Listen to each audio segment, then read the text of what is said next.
গুণন হচ্ছে 10 বর্গমিটার। তাহলে এটা ফলাফল কত আসবে দেখো।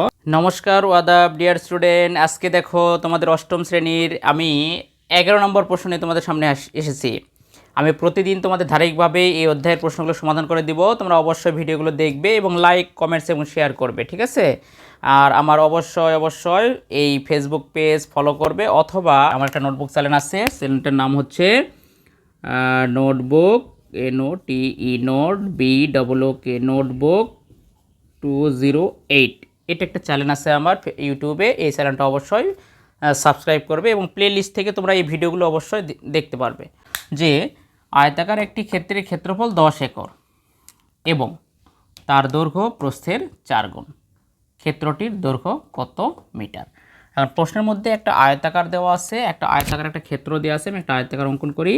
এই ক্ষেত্রটার ক্ষেত্রফল দেওয়া আছে 10 একর, এর ভিতরে দেওয়া আছে হচ্ছে 10 একর দেওয়া আছে, এবং তার দৈর্ঘ্য প্রস্থের 4 গুণ, দৈর্ঘ্যটা প্রস্থের 4 গুণ। প্রশ্নতে বলছে ক্ষেত্রটির দৈর্ঘ্য কত মিটার। তাহলে আমরা কীভাবে সমাধান করব? তোমরা লক্ষ্য করো বোর্ডের দিকে, সমাধান আমি করি। তাহলে সমাধান দেখো, সমাধানে আমি লিখলাম, কিভাবে লিখবো দেখো। প্রথমেই আমি এখানে 10 একরটাকে ভেঙে আমি এটা বর্গমিটারে প্রকাশ করব। যেহেতু আয়তাকার ক্ষেত্র, তাহলে অবশ্যই বর্গমিটারে নিয়ে আসতে হবে। তাহলে দেখো, আমরা জানি 1 একর সমান সমান 4046.86 বর্গমিটার প্রায়। এটা অর্থাৎ 1 একর সমান হচ্ছে 4046.86 বর্গমিটার প্রায়। এখন প্রশ্নে আমার আছে দেখো 10 একর। এখন 10 একর থেকে আমি বের করব 10 একর সমান কত। তাহলে অতএব 10 একর সমান সমান 4046.86 গুণন হচ্ছে 10 বর্গমিটার। তাহলে এটা ফলাফল কত আসবে দেখো। যদি আমি 10 দ্বারা গুণ করি তাহলে দশমিক অবশ্যই ডান দিকে এক ঘর সরে যায়। তাহলে কত হবে? 4046 এখানে 8.6 বর্গ মিটার। আমার এই যে 10 একর সমান এখন বের হলো, আমার এইটা মাথায় রাখবে, 10 একর সমান এত বের হলো। অর্থাৎ এই আয়তাকার ক্ষেত্রটির, এখানে যে আয়তাকার ক্ষেত্রটি আমি অঙ্কন করেছি বা প্রশ্নে যেটা দেওয়া আছে, এর ক্ষেত্রফল বের হলো 40,468.6 বর্গমিটার। এখন প্রশ্নে আমার আরেকটু বলছে তার দৈর্ঘ্য প্রস্থের 4 গুণ, দৈর্ঘ্যটা প্রস্থের 4 গুণ। তাহলে প্রস্থ ছোট, দৈর্ঘ্যটা বড়। তাহলে মনে করি প্রস্থ সমান সমান আমি ধরে নিলাম ক মিটার। এখন প্রস্থের 4 গুণ, দৈর্ঘ্যটা প্রস্থের 4 গুণ। তাহলে এখানে দৈর্ঘ্য সমান সমান কত হবে দেখো। দৈর্ঘ্য সমান সমান প্রস্থের হচ্ছে 4 গুণ, তাহলে প্রস্থটা ক, এরই হচ্ছে 4 গুণ, ঠিক আছে?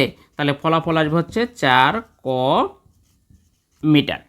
অর্থাৎ যদি আমি দৈর্ঘ্যটা বের করি এখন, তাহলে এখানে বের হলো 4 ক মিটার, আর প্রস্থ হলো ক মিটার। তাহলে দৈর্ঘ্য আর প্রস্থ গুণ করলে আমরা ক্ষেত্রফল পাই, ক্ষেত্রফলের মানটা দেওয়া আছে। এখন এখান থেকে আমার ক্ষেত্রটির দৈর্ঘ্য কত মিটার বের করব। তাহলে প্রশ্ন মতে দেখো, প্রশ্ন মতে আমরা কি জানি দেখো, দৈর্ঘ্য গুণন প্রস্থ আমরা পাবো যে, আমরা জানি আয়তাকার ক্ষেত্রের ক্ষেত্রফল সমান দৈর্ঘ্য গুণন প্রস্থ। তাহলে এখানে দৈর্ঘ্য কত আছে দেখো, 4 ক গুণ প্রস্থ কত আছে ক, এটা সমান আমার বের হয়ে আসবে টোটাল মান কত, 40,46.8.6, এটা আমার মান বের হলো। এখন এখান থেকে আমি ক এর মান বের করব। শিক্ষার্থী বন্ধুরা তোমরা লক্ষ্য করো, এটা কিন্তু দৈর্ঘ্যের মান, এই মানটা যেটা বের করছে দৈর্ঘ্যের মান, এটা প্রস্থের মান, অর্থাৎ দৈর্ঘ্য প্রস্থ গুণ করলে ক্ষেত্রফলটা পাওয়া যায়। তাহলে এখানে দৈর্ঘ্য আর প্রস্থ গুণ করে ক্ষেত্রফলের মানটা আমি লিখলাম প্রশ্ন মতে। এখন এখান থেকে আমি ক এর মান বের করব। তাহলে 4 ক আর ক যখন আমরা গুণ করব তখন হবে 4 ক, তার উপরে স্কয়ার হবে 4 ক স্কয়ার। তাহলে এখান থেকে ইকুয়াল টু 40,46.8.6 অর্থাৎ 40,468.6। তাহলে এখান থেকে আমি ক স্কয়ারকে রেখে দিলাম, দিয়ে এই 4টা যেহেতু এই পাশে গুণ আছে, বিপরীত পাশে গেলে সেটা ভাগ হবে। তাহলে আমি ভাগ করব দেখো, 40,46.8.6 নিচে হচ্ছে 4, বা ক ইকুয়াল টু, এখন এই মানটা কি, অর্থাৎ 40,468.6কে আমি 4 দ্বারা ভাগ করি, তাহলে আমার ফলাফল কত আসে তোমরা একটু লক্ষ্য করো। একটু অপেক্ষা করবে, আমি গুণটা বের করে নিই। তাহলে মান আসবে দেখো 40, 46, 8.6। একে যদি আমি 10 না তো আমার হচ্ছে 4 দ্বারা ভাগ করলে বের হয় 10, 17। ফলাফল আসলো আমার 10, 117.15। এটা আমার ফল আসলো। দেখো তোমরা একটু দেখে নিতে পারো, ফলাফল আসছে 10, 117 অর্থাৎ 10,117.15। এরপরে দেখো এখানে cos স্কয়ার সমান সমান এত।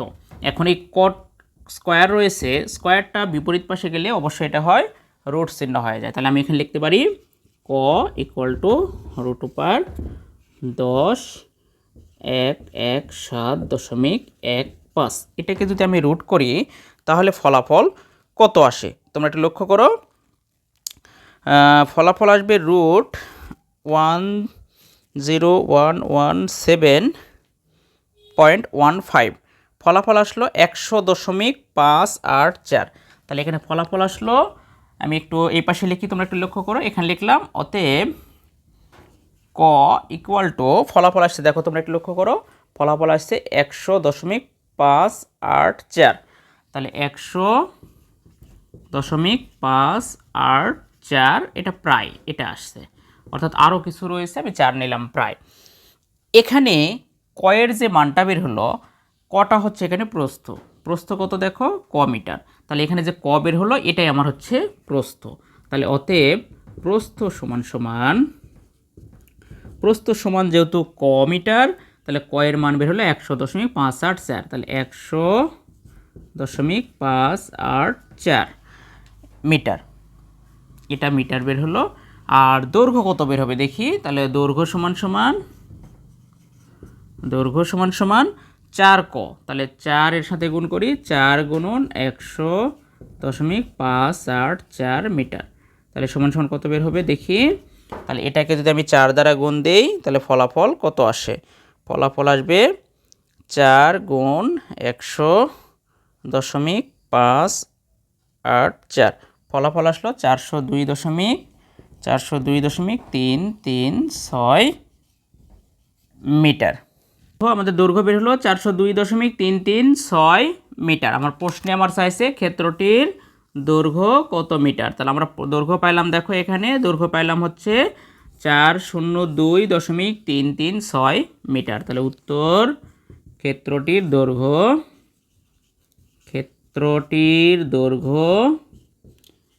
দৈর্ঘ্য আমার বের হলো 402.336। এখানে 6টা লিখে আমি সরাসরি এখানে 4 লিখতে পারি, 4 মিটার। তাহলে আমার উত্তর মিলে গেছে, এটা আমার সমাধান। তো শিক্ষার্থী বন্ধুরা, তোমরা পরবর্তী ভিডিওগুলো অবশ্যই ধারাবাহিকভাবে দেখবে এবং আমার এই বোঝানো যদি তোমাদের কাছে ভালো লাগে তবে অবশ্যই লাইক, কমেন্টস এবং শেয়ার করবে। আর আমার কিছুক্ষণ আগে তোমাদের যেটা বললাম যে নোটবুক 208 এই চ্যানেলটা অবশ্যই সাবস্ক্রাইব করবে, আমার ইউটিউব চ্যানেল। আর ফেসবুক পেজ হচ্ছে সজল মণ্ডল, অবশ্যই তোমরা ফলো করবে। ততক্ষণ পর্যন্ত ভালো থাকবে। পরবর্তী ভিডিওগুলো দেখার জন্য ধন্যবাদ।